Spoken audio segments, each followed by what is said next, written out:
இவன் யாரோ இவன் என் பூக்களின் வேரோ இவன் என் பெண்மையை வென்றான் இவன் அன்பானவன்.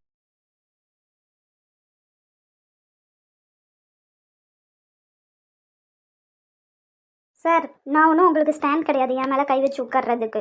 அடியே ஒரு 10 நிமிஷம் லேட்டா வந்துட்டேன்டி, அதுக்கு இப்படி மூஞ்ச திருப்பிட்டு உட்காந்துட்டு இருக்க? கார்ல வர வழியிலயும் ஒரு வார்த்தை கூட பேசல, இப்பவும் மூஞ்ச தூக்கிட்டு இருக்க. நம்மளுக்கு இருக்கதே கொஞ்ச நேரம் தானேடி, அப்பதான் நம்ம 2 பேரும் டைம் ஸ்பெண்ட் பண்ண முடியும்.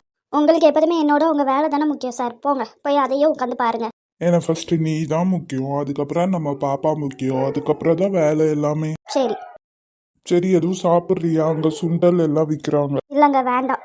வீட்டிலேருந்தே கிளம்பும் போதே அத்தை நிறைய சாப்பிட வச்சுதாங்க அனுப்புனாங்க, அதனால ஒன்றுமே எனக்கு வேண்டாம். ஜூஸ் ஆச்சு குடிக்கிறியாடி? வேண்டாம்.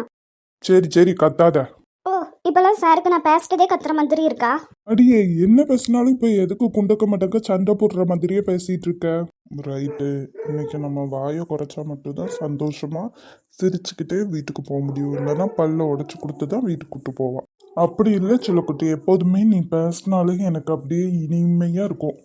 நம்பிட்டேன். இது என்ன பாட்டு பேபி? பாட்டா? ஆமா, இப்போ நீ பேசினது கூட எனக்கு பாட்டு மாதிரி தான் கேட்டுச்சு. உங்க இஷ்டத்துக்கு உருட்டுங்க சார், யாரு கேட்க போறா? அடி பாவி, நான் கஷ்டப்பட்டு டைலாக் சொன்னா உருட்டுறேன்னு சொல்ற. சரிடி, உங்ககிட்ட ஒரு முக்கியமான விஷயம் சொல்லணும். அதானே பார்த்தேன், இப்படி ஏதாச்சும் முக்கியமான விஷயம் சொல்லணும்னா தானே வெளில கூட்டு வருவீங்க, இல்லைன்னா கூட்டு வர மாட்டீங்களே. அப்படிலாம் இல்லடி, ஆஃபீஸ் விஷயமா கொஞ்சம் 1 வீக் வெளியில போறேன். எதுக்கு நீங்க போகணும்? நீங்க போகாதீங்க. இல்லடி, நான் தான் போகணுங்கிற சுச்சுவேஷன். நான் போனாதாண்டி இந்த வேலை கரெக்டா முடிக்க முடியும். சரி, இப்போ அதுக்கு நான் என்ன பண்ணும்? ஒரு வாரம் நீ வீட்டில் இருந்துப்பியா? இப்படி ஒரு கன்சீவான பிள்ளையை தனியா விட்டுட்டு போறீங்களே. அம்மா இருக்காங்கல்ல, அம்மா உன்னைய பார்த்துப்பாங்க. யார் இருந்தாலும் நீங்க கூட இருக்கிற மாதிரி ஆகுமா? புரியுதுடி, ஒரு வாரம் தான், டக்குன்னு வேலையை முடிச்சுட்டு வந்துடுவேன், நம்பு. போகாதீங்களே ப்ளீஸ், வேற யாரையாச்சும் அனுப்பிச்சி விடுங்க. இல்லை குட்டிமா, நான் மித்தவங்களை அனுப்பலான்னு தான் பார்த்தேன், ஆனால் இது ரொம்ப முக்கியமான விஷயம்டி. நான் போனால் தாண்டி கரெக்டாக இருக்கும், கொஞ்சம் புரிஞ்சுக்கோங்க. இத்தனை நாள் நான் எங்கேயாச்சும் போயிருக்கேன், நான் சொல்ல ஏதாச்சும் இம்பார்ட்டன்ட் மீட்டிங்னா தானே போவேன். நீ ஏன் புரிஞ்சுக்கலன்னா எப்படிடி? எப்போ போகணும்? இன்னும் 2 டேஸில் முடிச்சுட்டு டக்குன்னு வந்துடுவேன்டி. வேண்டாம் ப்ளீஸ் டி. சரி, உங்க இஷ்டம். வேலையை முடிச்சுட்டு டக்குன்னு வந்துடுவேன். டெய்லி உனக்கு கால் பண்ணுவேன், உன்கிட்ட பேசிகிட்டே தான் இருப்பேன். நீ உடம்பு நல்லா பார்த்துக்கோ, டைமுக்கு சாப்பிடு, டைமுக்கு டேப்லெட் போடு. நீ மட்டும் இல்லடி, நம்ம பாப்பாவும் உன் வயிற்றுக்குள்ளே தான் இருக்க, பார்த்து பத்திரமா இருந்துக்கோ. சரி. நானும் தாண்டி ஒன்று மிஸ் பண்ணுவேன். நான் அங்கே போனாலுமே நீ சாப்பிட்டியா, பத்திரமா இருக்கியா, இந்த தாட் தாண்டி என் மைண்டுக்குள்ளே வந்துக்கிட்டே இருக்கும். அப்போ போகாத. ஆனால் நான் இவ்வளவும் தாண்டி போகிறேன்னா கண்டிப்பாக அது எனக்கு ரொம்ப பெரிய விஷயம்டி. அது மட்டும் நம்ம பார்த்துட்டோம்னா ரொம்ப ப்ராஃபிட் வரும்டி, ப்ளீஸ். சரி, போயிட்டு வாங்க, நான் பார்த்து பத்திரமா இருந்துப்பேன், சரியா? ஓகேடி, இப்போவே போகலடி, இன்னும் 2 டேஸ் கழிச்சு தான் போகிறேன். சரி, வீட்டுக்கு போகலாமா? ஏன்டி? ப்ளீஸ், எனக்கு ஒரு மாதிரியா இருக்கு, வீட்டுக்கு கூட்டு போயிருங்களேன். சரி வா போகலாம். போகிற வழியில் சாப்பிட்டுட்டு போகலாமா? இல்லை, அத்தை வரும்போதே சொல்லி தான் விட்டாங்க, கடையில் சாப்பிடக்கூடாதுன்னு சொல்லிட்டு வீட்டில் போய் சாப்பிட்டுக்கலாம். சரிம்மா.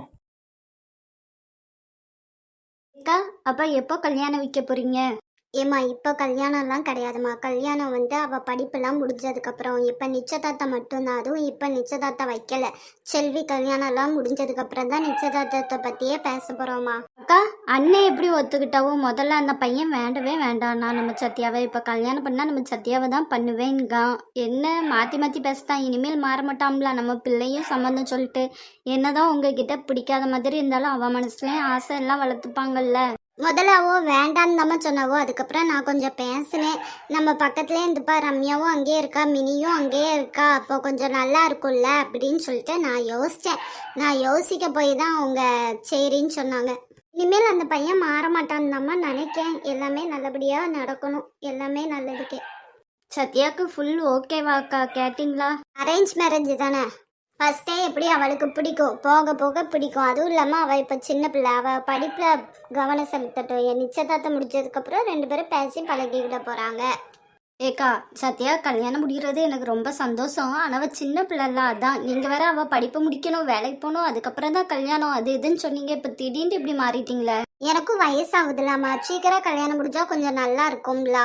எங்கள் கடமையும் முடிஞ்சிடும், ரம்யாவும் அதே வீட்டில் தான் இருப்பா, 2 பேரும் ஒருத்தருக்கு ஒருத்தவங்க பார்த்துப்பாங்க. சந்தோஷமா இருப்பாங்க. அது போதும்ல நம்மளுக்கு. இப்பவும் என் பிள்ளையோட படிப்பு கெட்டு போவாது. கண்டிப்பா அவன் நல்லா படிப்பா. சரிக்கா. இப்போ கல்யாணத்துக்கு எதுவும் நாள் குறிக்கல, நிச்சயதார்த்தத்துக்கு எதுவுமே. எல்லாம் செல்விக்கு முடிஞ்சதுக்கு அப்புறம் தான் பண்ண போறாங்களாக்கா? ஆமாமா. எப்பங்கா அந்த பிள்ளை கல்யாணம்? இன்னும் சொல்லலம்மா. சொன்னதுக்கு அப்புறம் பாப்போம். சரிக்கா. என்ன பேசணும் சீக்கிரம்? நான் வேற காவியா வீட்டுக்கு போறேன்னு சொல்லிட்டு இங்க உங்களை பார்க்க வந்திருக்கேன். உனக்கு நம்ம 2 பேரும் எப்போ கல்யாணம் பண்ணிக்கணும்னு ஆசையாக இருக்கு சொல்லு. என் படிப்பு முடியட்டும். ஏண்டி? எங்கள் அம்மாவுக்கும் எங்கள் அப்பாவுக்கும் நான் ரொம்ப படிக்கணும்னு சொல்லிட்டு ஆசை. அதனால என் படிப்பு முடியட்டும். அதுக்கப்புறம் நான் பார்த்துக்கிறேன்.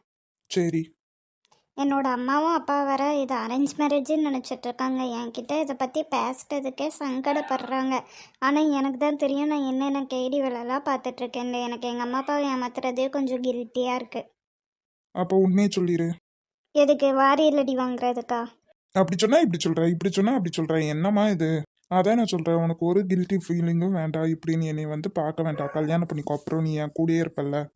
இல்லை மாமா, ஃபஸ்ட்டு செல்வி அக்காவுக்கு கல்யாணம் முடியட்டும். அதுக்கப்புறம் நம்ம என்கேஜ்மெண்ட் நடக்கட்டும். அதுக்கப்புறம் நம்ம கல்யாணம் பற்றிலாம் யோசிச்சுக்கலாம். இப்போ அதை பற்றிலாம் பேச வேண்டாம். எனக்கு செமஸ்டர் வேறு வருது. நான் நல்லா படிக்கணும். இந்த தடவை காலேஜ் ஃபஸ்ட்டு வரணும். சரிடி, அப்போ இனிமேல் நான் உன்னை டிஸ்டர்ப் பண்ண மாட்டேன். நீ எக்ஸாம்லாம் முடிச்சதுக்கப்புறம் என்கிட்ட பேசு. இப்போ நீங்கள் பேசுனா நான் டிஸ்டர்ப் ஆவேன்னு சொன்னேன். அப்போல்லாம் ஒன்றும் கிடையாது. யார் பேசினாலும் சரி பேசலான்னாலும் சரி நான் என் படிப்பு விஷயத்தில் கரெக்டாக இருப்பேன். அதனால் நீங்கள் பேச வேண்டாம், இவள் படிப்பு கெட்டு போவோம் அப்படிலாம் நினைக்காதீங்க, சரியா? ஆல்ரெடி எல்லாமே படித்தது தான். இம்பார்ட்டன்ஸ் எல்லாமே படிச்சுட்டேன். மேக்ஸிமம் எல்லாமே கவர் பண்ணிட்டேன். இனிமேல் ஜஸ்ட்டு ரிவைஸ் பண்ணிவிட்டு எக்ஸாம் எழுத வேண்டியதுதான். சரிம்மா. சரி, அப்போ நான் கிளம்பட்டுமா? கொஞ்ச நேரம் இருந்தாத என்ன அவசரம், என்ன அவசரம் இல்ல பொண்ணே. இன்னும் கொஞ்ச நேரம் இருந்தாத என்ன அவசரம், என்ன அவசரம் இல்ல பொண்ணே. இன்னும் பேச கூட தொடங்கல, என்ன ஜபம் கொஞ்சமும் நிறையல. இப்போ என்ன விட்டு போகாத, என்ன விட்டு போகாத. பேசக்கூட தொடங்கல, என்ன ஜபம் கொஞ்சமும் நிறையல. இப்போ மழை போல நீ வந்த, கடல் போல நான் நிறைவே. இன்னும் கொஞ்ச நேரம், இன்னும் கொஞ்ச நேரம் இருந்தாதா என்ன அவசரம், என்ன அவசரம்.